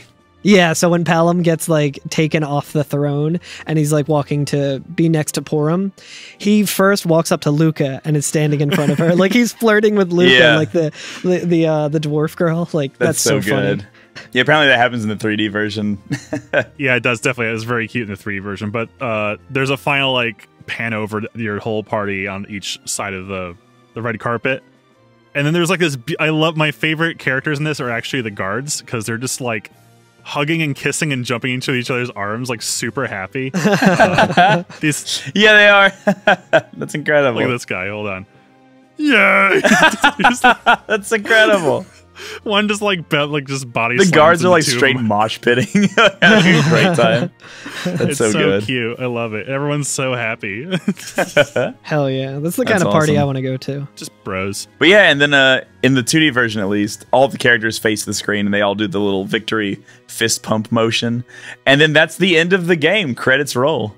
Yeah, the credits are interesting. It looks like a Windows 95 fucking screensaver with just like.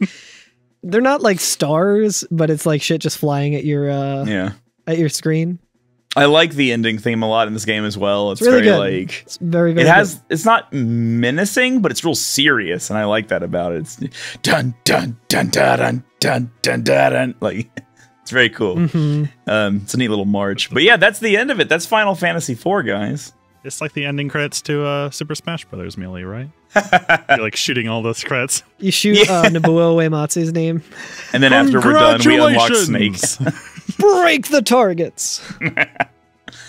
Well, what'd you guys think about FF4? I really enjoyed it. I not a huge fan of the last cutscene stuff, like with you know, just how the boss cutscene, you mean, right? The boss cutscene, yeah. But I mean, that's more or less my Unesco thing. Yeah, we're just like we gotta get to the fight again. Yeah, more or less, that's like the only complaint that I have. It wasn't enough to like ruin the game for me or anything. I really enjoyed it. I would probably play it again. What about you, Alex? I also enjoyed it. I may have to do some New Game Plus now that because the DS version lets you, I think, play up to 3 times. It's weird it limits you. With, really? Carrying your data over. Interesting. So that's why, like, if you get certain items in this playthrough, they can be used to unlock super bosses in the next, the following playthrough, which is pretty cool. So important question: if you had to be stuck on a deserted island with Waka or Edge, or Ketchi, probably Waka, Edge, or Ketchi. Ooh. I don't like Edge. Yeah, I don't like Edge. Waka seems Ketchi. much more. Well, I think Waka has much more brotherly energy than Edge does, who just seems like a fucking... I would go with Waka, I think. Yeah, definitely. Waka would be my answer. I'll give it to you like this. He seems to have more manners. Ketchi, Edge. Yeah. Less of a fuckboy. Yeah. Less of a backstabber. Yeah. He means well. Like everyone else, like... Yeah, I feel like he's got a good heart. He's just a fucking sniveling piece of shit. Edge is annoying, and Ketchi is also, like, kind of shitty and like I feel like Ketchi would at least be interesting to be around. Yeah. Edge I would just be like, shut the fuck up, dude. Yeah, I agree. Yeah, just play some ball, or let's play some blitzball. So I will say that I think the Waka would be fun because I could change him. So I will say I do think we haven't played FF3, but I think you can really see the step up in this game from like the NES games to the SNES games, especially with like that final boss with all the parallax motion and stuff like that was absolutely fantastic. So like I do think that this is a good first entry for the 16-bit era for Final Fantasy. I think they really pulled it off really well. Yeah, I mean I didn't know what to expect. Because I had never really heard anything about Final Fantasy IV at the start of this season, but it definitely wasn't this. Like, I think it's very interesting how they handled characters in this game versus other, RPGs that I'm familiar with, where it was basically like a revolving door, and it wasn't like the thing where it's like, well, now you get to choose which character you use, and you weren't just stuck with like the same ones. Like, I found that really interesting, and it was just really, I think this is a really just a kick-ass game. Yeah, absolutely. I think maybe like I think it's interesting that I don't know that there's any other games where, like, I mean, obviously they changed this in the 3D version, but you can't change anything about your party even. Like, you're stuck with a certain party, but also you don't, like, determine their stats or their spells or anything. I kind of like, as I said last episode, I don't like RPGs because it gives you too much control. Yeah. I sometimes like relinquishing some control of the game. Like, what I did like about Final Fantasy IV, it kind of forces you into these certain party configurations. Yeah. And so if something's just not working, I know I just have to kind of think inside of the party they've given me instead of like, okay, is there some characters and some skills that we haven't been utilizing enough that would kind of give me the upper hand here, and I just have not been dealing with it. But this, like, it kind of puts you in a nice box that you kind of think around. Yeah, I agree. I appreciate that. Yeah, game good. Game good. Game good. Is there anything else y'all want to say about the game? Good music. Good music, yeah. Fucking fantastic great music. Riddy is the best. Riddy is the best. Riddy is, like, I feel like top 10 Final Fantasy character. Real good character. Real good character. Good. Love that. It's like, I appreciate how dark it is. I appreciate how, like, emotionally driven it is. There's lots of, like, just really cool tragedy. I mean, like, it's not cool tragedy, but it's just like, it's interesting that Final Fantasy kind of went that direction. I think in a post Game of Thrones world, or like a post anime world, I guess, like, kind of feels a little more hollow, given that, like, almost every single party member that you had to come to terms with dying ends up just being okay. I think that's a little weak, but I mean, again, this is a Super Nintendo game that came out in, what, 91? Yeah. So I think that's completely fine. Like, yeah. And we'll never know what, like, the full script was, right? Because, like, we've heard multiple times that, like, this was only, like, half the actual script that they wanted for Final Fantasy IV. Yeah. So it's short too. I don't know anything about After Years, but I'm curious if, like, some story elements or whatever got carried over to that. Maybe. I'm sure there was, like, lots of stuff they wanted to do with Yang, kind of give him more of, like, an arc instead of just having him just suddenly kill himself at Babel and then not die, but have him do some IT at Babel. Yeah, I'm trying to think of other ones. Kane probably has more development in the expanded script, I'm sure. Even more Sid. Yeah. We could always use more Sid. I could use more Sid in every game that Sid's in. There's not a bad Sid among them. Yeah, that's a good point. I say that right now. Like, I got to think about that for a second. But, like, as far as I know, not a bad Sid among them. I like the rare times when, like, because, like, there's always a Sid, and sometimes Sid makes it into your party. Not every game, but some of them. So it's always a nice, like, refreshing moment where I'm like, ooh, playable Sid. Yeah. Exciting. When will Final Fantasy finally make Sid a main character? Let's do it. Final Fantasy 17. It's about Sid. Fuck yeah. I'm looking at Sid's design from After Years, and I really do like it, where he just has a bigger beard and a hammer. Is the hammer bigger? And a bigger hammer. Yeah. Look at this grizzled man with a pipe. Damn, that is grizzled. Yo, fuck yeah. That's actually awesome. That looks like Sid, like, digivolved to Ultimate. It's like him and Tella did, like, a fusion dance, actually. Yeah. Oh, man. Again, I think I would love more time with some of these characters. Sure. Yeah, they're good. They're very good characters. Like Sid, he kind of has an arc, but, like, a lot of it is off screen, which is kind of interesting. Like, I feel like I barely had any time to, like, process him or even, like, level him up. Yeah, he's got such personality, but he, like, we don't get enough of him. Carl, would you like to explain what you've dropped in the Discord chat? Yeah, so while I was looking at the script on the website that I've been using all season, at the very bottom of it was just like an ad for some books, I guess, that are like the most expensive one is $10, and it's called Cecil, and it's just like a boy with like a backpack up against some lockers with like a bunch of kids looking from behind them. It's young Sheldon. Yeah, it's very real young Sheldon energy. And then there's two other books that are, I guess, algorithmically related to Final Fantasy IV, because it's just, the book is called Rosa and the other one is called Kian, which is K-I-A-N, so it's almost Kane. But I just saw that, incredible. I'm like, okay, I mean, I'm kind of curious. In the Hollywood collection, Charleston Heston collection. Yeah, exactly. Yeah, FF4. FF4. That's about all the thoughts I have about it, I think. I mean, I like that it had theming. I like that it had characters. FF2 also has, like, characterization of the people that you play, but I feel like this was the first one where they went like whole hog about being like, no, these are people with a story and like you can emotionally connect with them. So I think they did a very good job with that. Yeah, it was really good. Oh, I was looking at this FF4 art and I was like, oh man, this art looks really cool. And I think it's the DS art because White is featured in it behind Rydia. White. Or Sans Undertale. That is really good. And there's Aerith right there on the right.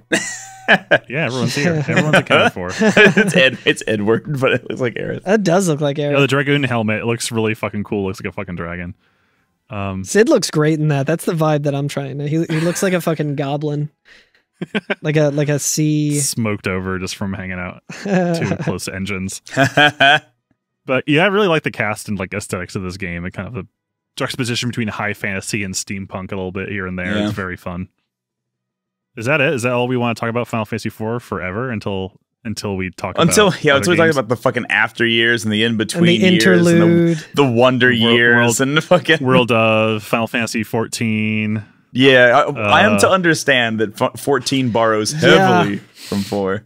I think a lot of shit from 4 is like in the newest update that they're doing or something. I don't know. Yeah, but I am for now. I am satisfied with our coverage of 4. I am ready to move on. I have talked about 4 the exact amount I've wanted to. Yeah, exactly. Yeah, no more, no less. No 4, no more. No 4, no more. I'm ready for whatever is next. No Mora. No Mora. Okay. The time is now. I wonder if anyone like fast forwarded to the end of the episode so they didn't have to hear our bullshit. Naughty if you did. Go back. Stop peeking at your Christmas presents early. God damn it. Even though I'm sure you might have already seen it on Twitter, probably. So we just done a 2D game. I think it's about time we revisit some things from a past season. So we just did Final Fantasy X, right? Okay, so close your eyes and think this through with me. Am I going to envision being back in FF10 again? Being back in the land of Spira? I mean, if that's where you feel comfortable, sure. I feel comfortable in Besaid, where they have the nice Besaid music playing in here. Maybe, Alex, if you drop it in with the nice little... so good. A simpler time. But, so, the next Final Fantasy is a game on the PS2, is a follow-up to a game we've played. Features a character we know. A character we know and love. Who's friends with a talking cat. Kimari. There's a gun involved? Yes, they might have 2 guns in this game, in fact. Oh my god. And their romantic interest was in the last game. That's true. It was their whole thing was kind of based around like their romantic interest. Yeah. So if you're thinking of what can I do for you? Are you thinking of Yuna? I'm always thinking about Yuna. I really hope not, because we're not playing X2. We're not doing X2. Sorry. The talking cat is not Kimari.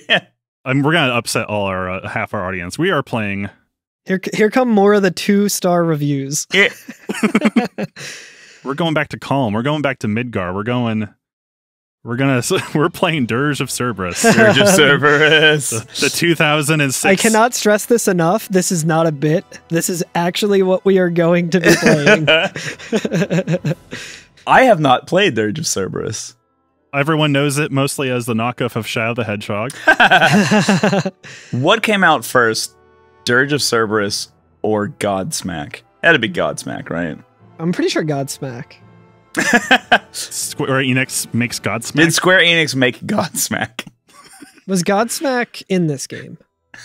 They formed in 95, so they are older than Final Fantasy 7. So there's plenty of opportunities for them to be in Final Fantasy 7, but they are not. Okay. So I dragged you all on this ride because I felt like before we got too far in like the mainline games, we should start dipping into these wells of spin-offs. Yeah. And there's like lots of spin-offs out there, like Tactics, there's like Dissidia, World of, but I feel like a lot of those games feature characters we have not met yet. So I think we should maybe get more familiar.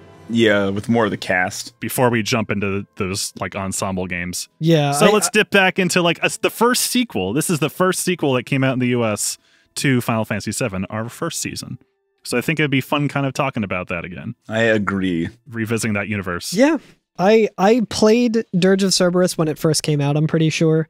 And I remember really enjoying it, but I was also just hungry for any Final Fantasy VII content that I could get. And the only thing I remember about it was I was playing it around Christmas time, which is fitting for now, this time of year that we're starting it again. But I was playing it around Christmas time in my room, and I was really enjoying it. And I was very excited because my older brother was coming home for the holidays from California. That's my memory of Dirge of Cerberus. Like, I don't remember anything about the game particularly well, but I just remember like the feeling that I had when I played it. My most recent memory of Vincent Valentine is that scene in Wutai. The picture of Karl. Well, the picture of Karl dressed up as Vincent Valentine. Hell yeah. And the scene in Wutai where, like, Don Corneo has kidnapped all the, like, women characters, and then Vincent says, hey, look, I get what you're trying to do, and I'm fine with that, but you're doing it in a stupid way. And I said, Vincent, that's fucked up. Shit, I forgot about that. I gotta wonder if that was the translation thing. It's always the translation. It'll Yeah, get we're you. just playing the It'll get you. localization. But yeah, I'm excited to play this game. I'm already like halfway through. I feel like it's going to be a short season because most of this game is just running down a corridor, shooting at things. Damn, wait till you get to FF13. You're going to love it. So this is going to be like, we're going to be talking about story, I feel like, every episode. It's going to be fun. Yeah, it probably won't be too much gameplay stuff. But I started a poll on Twitter a couple weeks ago and asked if I should stream my homework. And I mentioned that we weren't going to be announcing it by the time the poll was up and that it would be legally binding. And everyone, I have 100% voted yes that I should stream this. So I'm probably going to stream all of my fucking... It's kind of a Souls-like. Yeah, I'm going to stream all of my Dirge of Cerberus homework, so... But yeah, I assume it'll be a short game. So if you are like groaning, like, oh god, I have to play this game, like, man, you might be able to enjoy the season regardless, or just not have to wait too long. Yeah, or I mean, over with it. I like to think that we try and structure this show around you not having to necessarily play along. Obviously, it would probably be way more enjoyable if you can, but we also know that life is super busy and stuff. But like, yeah. Hopefully, we can do it in a way that you don't have to like even watch a video if you really hate this game or really want nothing to do with it. But like, watch the cutscenes on YouTube. Like, they're actually really pretty cutscenes in this game. Yeah, I think. This game looks fantastic. I know that I say I hadn't played it yet, but like I loaded it up the other day just to like watch the intro. The game looks great. It looks fantastic. I think this is also a game that might get some kind of form of a resurgence because with everything with the extended Final Fantasy VII universe that they're doing in the remake, it ties a lot in with this game. As I understand it, I don't remember too much about the lore of this game, but I'm pretty sure I saw people on Twitter freaking out. I think Intergrade bridges Dirge of Cerberus with this. Yeah, yeah. So I think like, another thing is like I don't expect you to play this because this is like I think the first game we've played so far that has not been ported yet since it came out. Yeah, that's true. Probably because of its poor reception. It did not do so great. I love talking about bad movies. So you might be thinking to yourself, "Oh, they're gonna do Dirge of Cerberus and never got reported anything. How in the world am I gonna play it?" Well, listener, there is a way that you can play games that have not been ported. Visiting us on our Discord, and I'll walk you through it. If you need a copy of Prepare to Die Edition of Dark Souls that you can play on your computer since it was taken off of the Steam store. There are ways. I'll give you my Steam login. just get Alex's login. No, but you can go to our Discord and ask for more information. Like I'll say straight up right now, I don't have a PS2 and I will be playing this game for next season. So just put that where you want. I specifically for this season ordered a copy off eBay for $10. Yeah, Alex actually bought it. I have my copy floating around somewhere. And I got an HDMI adapter for the PlayStation 2 for also $10 off Amazon, which actually is really cool. I can like now actually take screenshots using my like capture card. That's badass. Playing it. Oh, that's sick. Although the emulated version looks great because the cutscenes actually look amazingly crisp in the emulated version. The whatted version? You know, the archival version. That's right. The Curtis style. Well, yeah, that's it. That's it. That's what we're doing. Get ready for butt rock and guns. Since we won't be coming to you for a couple weeks, I will go ahead and make a real quick news announcement because I always like to plug the things that I'm doing if you want to come see them or whatever. My band Zaku will be playing a show at Milk Boy December 15th with Moontooth and Johnny Booth. It's going to be a good time. A lot of hard rock stuff. Come out and see us. Mwah. How about y'all? I got nothing. For me, Speed Soul's charity marathon was a huge success. I think during the live event, we raised over like $13,000 for Save the Children, which was super cool. Thank you so much to anyone who was hanging out throughout my hosting shifts, or anyone who donated, or anyone who was in the chat when I was doing my Demon Souls run. It turned out really well, so. You won! I'm glad that I can make that announcement. I shockingly won. That was a really good race. It was extremely close, and it was pretty much like the best thing that you could ask for in that type of situation, even though there were some pretty hilariously like unlucky things that happened to me in my run. But yeah, that's all I got. Well, I will see you all here in a couple of weeks for as much new metal as we can possibly fucking handle. Yes, fuck yeah. Yo, Limp Bizkit just came out with a new album. 'Tis the season. And it's in a Final Fantasy game, isn't it? I think that's not Limp Bizkit. I think people said that, but it just sounds like Limp Bizkit, but it's not really them. Okay. It's too melodic to be Limp Bizkit. There you go. It sounds more like Metal Gear Revengeance, where it's just like cyber hip hop, and then it turns into like the Linkin Park style like chorus and shit like that, which this game also features. Dirge of Cerberus. All right. Well, I will see you all in a couple weeks. Alex, Maybe. Would you like to escape the Earth's gravitational pull and fling yourself out into space, never to return? Oh, would I ever. Thank you all for coming on this Final Fantasy IV journey with me. Thank you all who started listening to the podcast during this season. It's been, our listenership has been thriving. It's been really exciting and also kind of nerve-wracking. I don't like that. All these children I'm supposed to be responsible for. I don't want to let them down. Like, oh no, new people to disappoint. Although us announcing Dirge of Cerberus may have let you all down. Yeah, we're effectively just, dialing it back. This now. is testing your loyalty.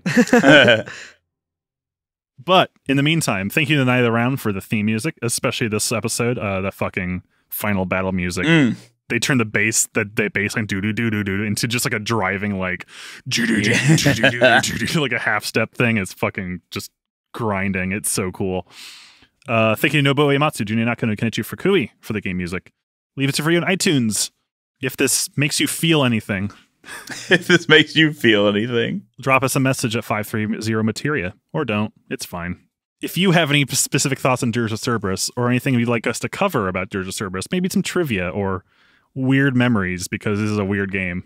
If you want to just say fuck you guys for doing Dirge of Cerberus. Listen, we were not kidding when we said every. We have no choice. Go listen to Retro Game Amnesia, because they're still talking about 8, because hell yeah. And they're great. They're so good. Great. Shout out to them. You can find us at every FNFF on Twitter and Instagram. And hop on our Discord through a link in either of those bios. It's lovely talking to y'all. Even when this mortal shell is gone, my podcast will live on.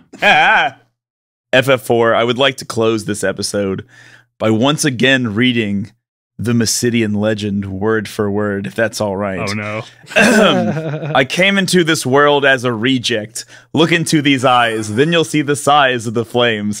Dwelling on the past, it's burning up my brain. Everyone that burns has to learn from the pain.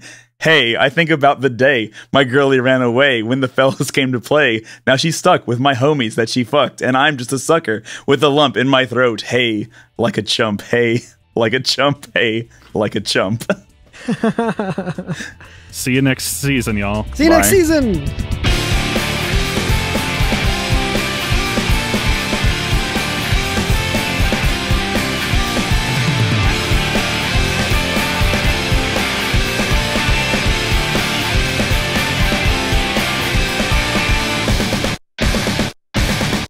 I'm gonna miss you.